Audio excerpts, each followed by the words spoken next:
BBC বাংলার অধিবেশন প্রবাহতে আপনাদের স্বাগত। আজ আপনাদের সাথে লন্ডন স্টুডিও থেকে আছি মানসী বড়ুয়া, আর ঢাকায় আমার সাথে থাকছেন আকবর হোসেন।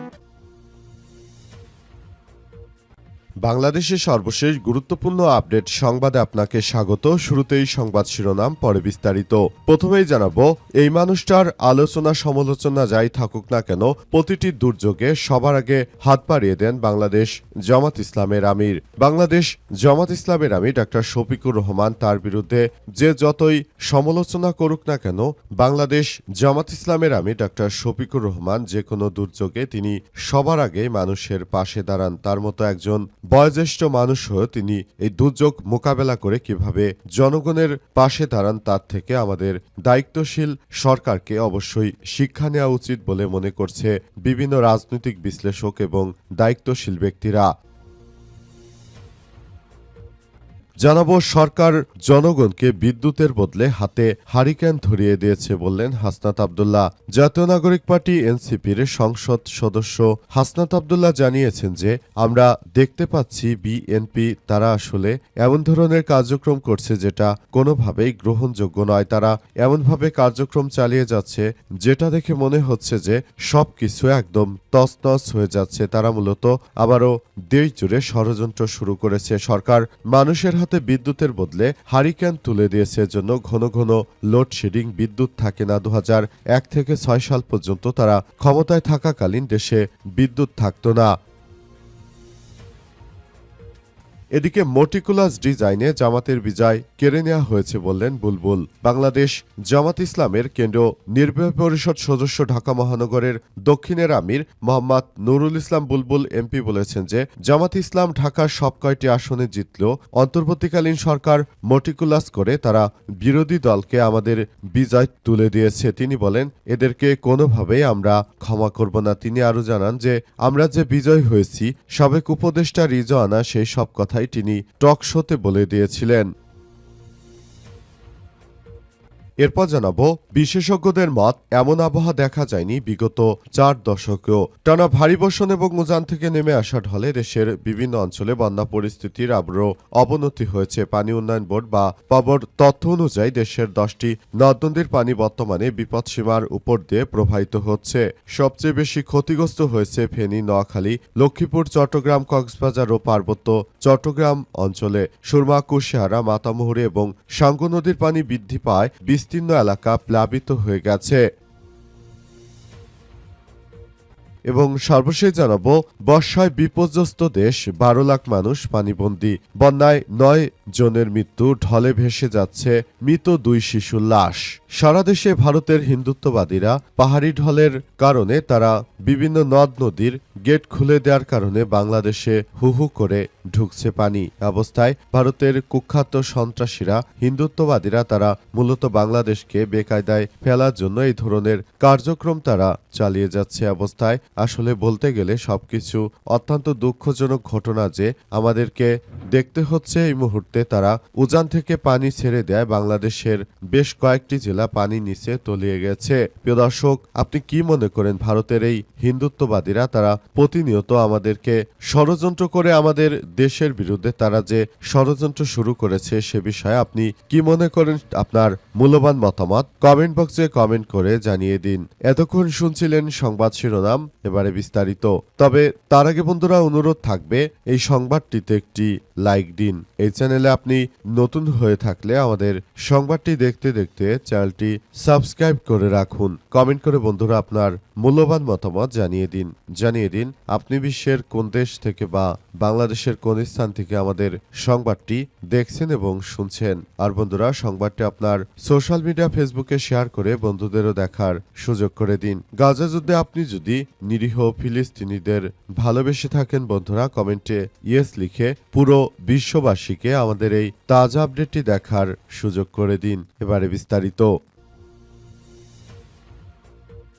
বিশেষজ্ঞদের মত, এমন আবহাওয়া দেখা যায়নি বিগত 4 দশকেও। টানা ভারী বর্ষণ এবং উজান থেকে নেমে আসা ঢলে দেশের বিভিন্ন অঞ্চলে বন্যা পরিস্থিতির আরও অবনতি হয়েছে। পানি উন্নয়ন বোর্ড বা পাওয়ার তথ্য অনুযায়ী দেশের 10টি নদ নদীর পানি বর্তমানে বিপদসীমার উপর দিয়ে প্রবাহিত হচ্ছে। সবচেয়ে বেশি ক্ষতিগ্রস্ত হয়েছে ফেনী, নোয়াখালী, লক্ষ্মীপুর, চট্টগ্রাম, কক্সবাজার ও পার্বত্য চট্টগ্রাম অঞ্চল। সুরমা, কুশিয়ারা, মাতামুহুরী, সাঙ্গু নদীর পানি বৃদ্ধি পায়, বিস্তীর্ণ এলাকা প্লাবিত হয়ে গেছে। টানা বৃষ্টির কারণে পাহাড়ি এলাকায় ভূমিধসের ঝুঁকিও বেড়েছে। ইতিমধ্যে চট্টগ্রাম, কক্সবাজার ও পার্বত্য চট্টগ্রামে পাহাড় ধসে 30 জনের মৃত্যু হয়েছে। আবহাওয়াবিদের মতে এবারের বর্ষায় এই উগ্র রূপ কেবল অস্বাভাবিক নয়, বরং গত 4 দশকের রেকর্ডকেও এমন চিত্র দেখা যায়নি।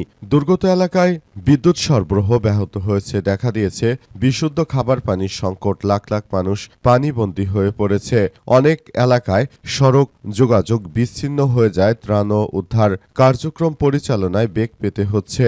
দুর্গম এলাকায় উচ্চ ক্ষমতা সম্পন্ন নৌযান ও বিমান বাহিনীর সহায়তায় উদ্ধার কার্যক্রম জোরদারের তাগিদ দিয়েছে সংশ্লিষ্টরা। এ অবস্থায় আসলে দুর্যোগ পরিস্থিতি এক ভয়াবহ বিপর্যয়কর পরিস্থিতির মধ্যে চলে যাচ্ছে। অবস্থায় বাংলাদেশের যে কোনো ধরনের আবহাওয়ার পূর্বাভাসের বিষয়গুলো খুব গুরুত্ব সহকারে তারপর নজরদারি করা হচ্ছে বলে উল্লেখ করা হয়েছে।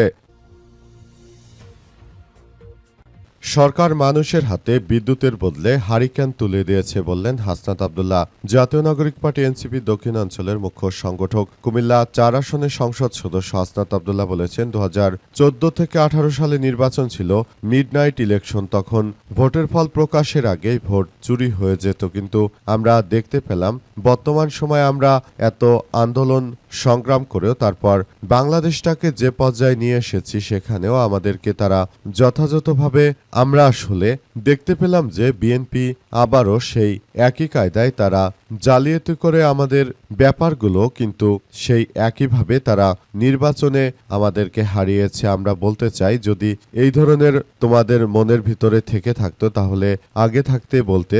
2024 সালের 5ই অগস্ট যখন আমরা স্বৈরাচারকে তাড়িয়েছি তখনই রাষ্ট্র ক্ষমতায় বসে আমরাই সরকার পরিচালনা করতাম, কিন্তু আমরা দেখতে পাচ্ছি বিএনপি আমাদের সঙ্গে প্রতারণা করেছে তো করেছে। তারা গণভোটের রায়কে বাস্তবায়নের কথা বলে প্রকৃতপক্ষে এখন ক্ষমতা আসার পর তারা গণভোটের কোনো রায়কে বাস্তবায়ন করছে না। অবস্থায় বিএনপির প্রতিটি কার্যক্রমকে আমরা উপলব্ধি করছি। তিনি আরও জানিয়েছেন যে আমরা নতুন বাংলাদেশ গড়ে তোলার যে স্বপ্ন নিয়ে স্বৈরাচার ফ্যাসিস্টকে তাড়িয়েছিলাম, আরেক ফ্যাসিবাদী আমাদের ঘাড়ে চেপে বসল। অবস্থায় আসলে জনগণের যে প্রত্যাশা নিয়ে আমাদেরকে সমর্থন দিয়ে সেদিন তারা রাজপথে নেমেছিল, তাদেরকে বলতে চাই যে তারা আসলে এখন আর কোনো কিছু করতে পারছে না। সবকিছু আমাদেরকেই আমাদের ঘাড়ের উপর চেপে গেছে, কিন্তু আমরা জনগণের জন্য এই বিএনপির কারণে কিছুই করতে পারিনি। তারেক রহমানের মিথ্যাচারিতায় আমরা অতিষ্ঠ হয়ে গেছি। তিনি বলেন, 5ই আগস্ট যখন ক্ষমতায় যাব আমরা তখন কিন্তু একটি বিপ্লবী সরকার গঠন করতে চেয়েছিলাম। তারেক রহমানই আমাদেরকে উপদেশ দিয়েছিলেন যে বিপ্লবী সরকার দরকার নেই। আমরা কোনোভাবেই তারেক রহমানের সেই কথা ভুলব না। আগামী 1 শতাব্দী ধরে জনগণের কাছে এই বোঝা বইতে হবে বিএনপির।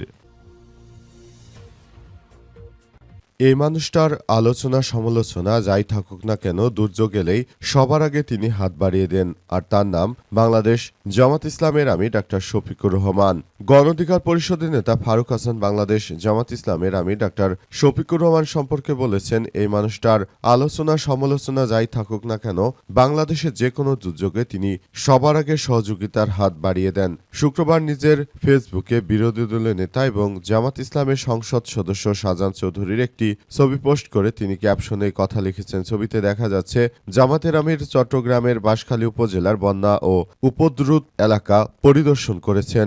এ সময় হাফহাতা গেঞ্জি পরিহিত জামাতের আমির এবং এমপি শাহজাহান চৌধুরী হাঁটু সমান পানিতে হাঁটছিলেন। শফিকুর রহমানের উদ্যোগের প্রশংসা করে ফারুক হাসান লিখেছেন, স্যালুট জাতীয় সংসদের বিরোধী দলীয় নেতা ডক্টর শফিকুর রহমানকে। ফারুক হাসানের পোস্টে কমেন্টে নাজিম আহমেদ নামের একজন লিখেছেন যে, মোহতারিম আমিরে জামাত বাংলার কিংবদন্তি মানবিক নেতা। ফোরকান উদ্দিন নামের একজন লিখেছেন যে আলহামদুলিল্লাহ, দোয়া করি আল্লাহ তাআলা যেন তাকে নেক হায়াত দান করেন, আমিন। ইঞ্জিনিয়ার আলতাফ হোসেন নামের একজন লিখেছেন যে আমরা তার জন্য সবসময় দোয়া করি। তিনি আমাদের দেশে নির্বাচিত হয়েছিলেন, মটিকুলাস ডিজাইন করে তার বিজয়কে ছিনিয়ে নিয়েছে বিএনপি। এর জন্য আগামী 100 বছরেই বিএনপিকে অবশ্যই এর জন্য খেসারত দিতে হবে বলে উল্লেখ করা হয়েছে। মটিকুলাস ডিজাইন জামাতের বিজয় কেড়ে নেওয়া হয়েছে বললেন বুলবুল। জামাত ইসলামের কেন্দ্রীয় নির্বাহী পরিষদ সদস্য ঢাকা মহানগর দক্ষিণের আমির মোহাম্মদ নুরুল ইসলাম বুলবুল এমপি বলেছেন যে জামাত ইসলাম ঢাকার সব কয়টি আসনে বিজয়ী হলেও মটিকুলাস ডিজাইনে তাদের বিজয় কেড়ে নেওয়া হয়েছে। আজ কোতোয়ালি দক্ষিণ থানা ইউনিট দায়িত্বশীল শিক্ষা শিবিরের প্রধান অতিথির বক্তব্যে তিনি এসব কথা জানান। এমপি বুলবুল জানিয়েছেন যে হাজারো প্রতিকূল মোকাবেলা করে জামাত ইসলাম জনগণের অধিকার প্রতিষ্ঠায় রাজপথে ছিল বলে জনগণ জামাত ইসলামকে ক্ষমতায় বসাতে ভোট দিয়েছে, কিন্তু এই ভোট জালিয়াতি করে জামাত ইসলামকে মেইনস্ট্রিম হতে দেয়া হয়নি, যার স্বীকারোক্তি অন্তর্বর্তীকালীন সরকারের উপদেষ্টা রিজওয়ানা দিয়েছিল। অন্তর্বর্তীকালীন সরকারের ভেতরে বাইরে থেকে গভীর ষড়যন্ত্রের মাধ্যমে জামাত ইসলামীকে রাষ্ট্র পরিচালনার ক্ষমতা তারা দেয়নি বলে উল্লেখ করেছেন তিনি আরও জানান, বাংলাদেশ জামাত ইসলামকে তারা হেয় প্রতিপন্ন করার মধ্য দিয়ে মূলত তারা বাংলাদেশ জামাত ইসলামকে বাংলাদেশের মানুষের কাছ থেকে তারা জামাতকে একটু আলাদা করতে চেয়েছিল, কিন্তু দেশের প্রতিটি মানুষের অন্তরে বাংলাদেশ জামাত ইসলাম যেভাবে আগলে রয়েছে সেই বিষয়গুলো সবাইকে এখন থেকেই খুব সতর্কতার সহিত কার্যক্রমগুলো চালিয়ে যাচ্ছে বলে জানান তিনি। এবং তিনি মনে করেন বাংলাদেশের মানুষের শক্তি জামাতের মূল শক্তি এবং তাদেরকে সঙ্গে নিয়ে ভবিষ্যতে যে কোনো ধরনের ষড়যন্ত্রকে রুখে দিয়ে বাংলাদেশ জামাত ইসলাম একদিন চূড়ান্ত বিজয়ের পথে অগ্রসর হবে এবং সেদিনই বাংলাদেশে মুক্ত পরিবেশে সবাই কার্যক্রম চালাতে পারবে। জামাত ইসলাম যেভাবে রাষ্ট্র পরিচালনা করতে চাইছে সেটি আমাদের দেশের জন্য অনেকটা এক বিপর্যয়কর কার্যকরের মধ্য দিয়ে মূলত বিগত ফ্যাসিস্ট সরকার রাষ্ট্র কাঠামোকে নিয়েছিল, সেখান থেকে বেরিয়ে আনাই বাংলাদেশ জামাত ইসলামের অনেক বড় দায়িত্বশীল কার্যক্রম।